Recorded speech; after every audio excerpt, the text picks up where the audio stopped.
after your whipped cream's done, you're gonna start making the bread. Yeah. So Melon Pan, Taiwanese pineapple bread, Boro Danish. There's one other bread that's alike, but I can't think of it right now.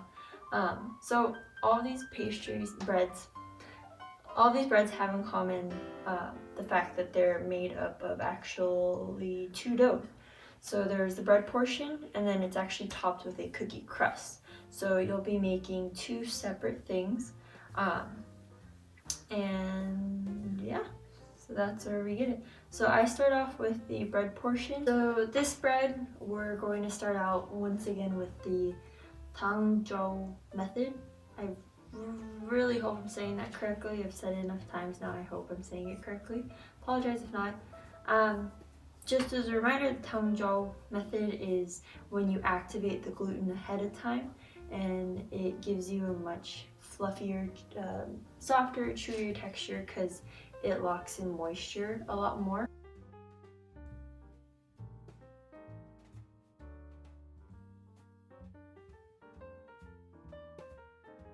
Constantly stir.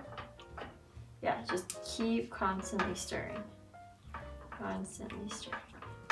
We don't want any weird chunks to be in your bread, because that is kind of gross, unless it's supposed to be there like raisins or fruit. Raisin is a fruit. Okay, so once you get it into this ball, I like to flatten it out so it continues even cooking. Gather, flatten, gather. I do that about 3 times, and then it's good to go. Okay, so we just got our tapioca off the stove, and then I threw in our whole milk for a minute. This makes about 15 palm-sized Melon Pan / Taiwanese pineapple bread. So this is 290 grams of bread flour, and you're gonna throw in 5 grams of instant dry milk, 6 grams of salt, 5 grams of yeast. As a reminder, don't put your yeast and salt next to each other. Salt actually kills yeast if incorporated before the mixing process. So that's 5 grams of yeast and 30 grams of sugar. So we have the 4 nations lived in harmony. So we have all of our dry ingredients. I'm just gonna give them a little mix because my dough hook tends to sometimes just not fully incorporate at the very beginning. Okay. Oh, before I do that, I'm gonna pour in all my milk because we still want it to be hot, and mix.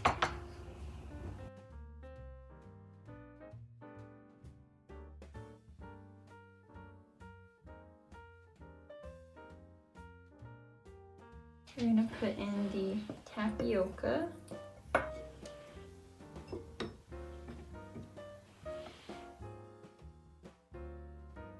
So we're gonna add in the butter, and I just like to smush it between my fingers, makes it a little bit easier to incorporate. And then add it in pieces. This was 25 grams of unsalted butter, and bada boom. And you're going.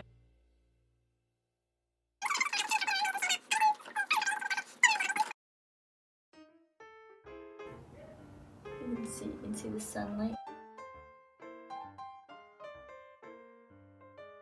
So turn your dough out, go ahead and grease with butter the vessel that the dough is going to sit in for the next hour. And then once again, this is a very wet dough. Twist and tuck underneath.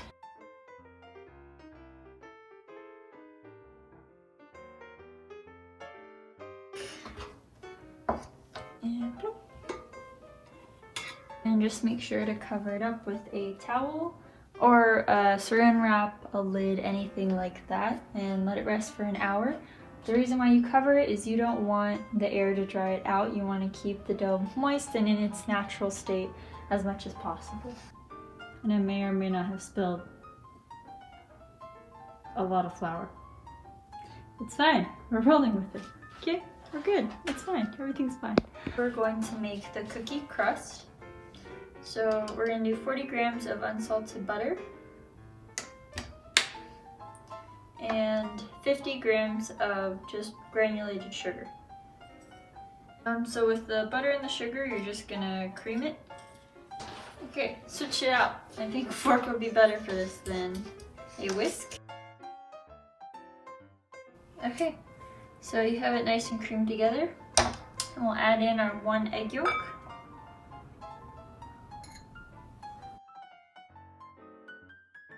In a separate bowl, I have put 87 grams of all-purpose flour, 1/4 of a teaspoon of baking powder, and 1/4 of a teaspoon of baking soda.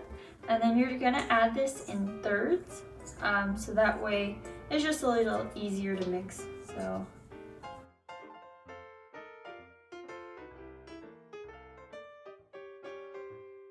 adding 3 tablespoons of milk tea and 1 tablespoon of cocoa powder again.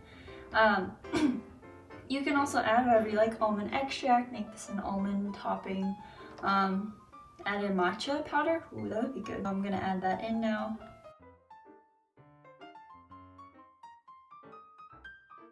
But I'm just gonna work it, hopefully the heat from my hands will kind of help everything come together. But boom! Yes, we're gonna put it in the fridge. Wrap it up, put it in the fridge.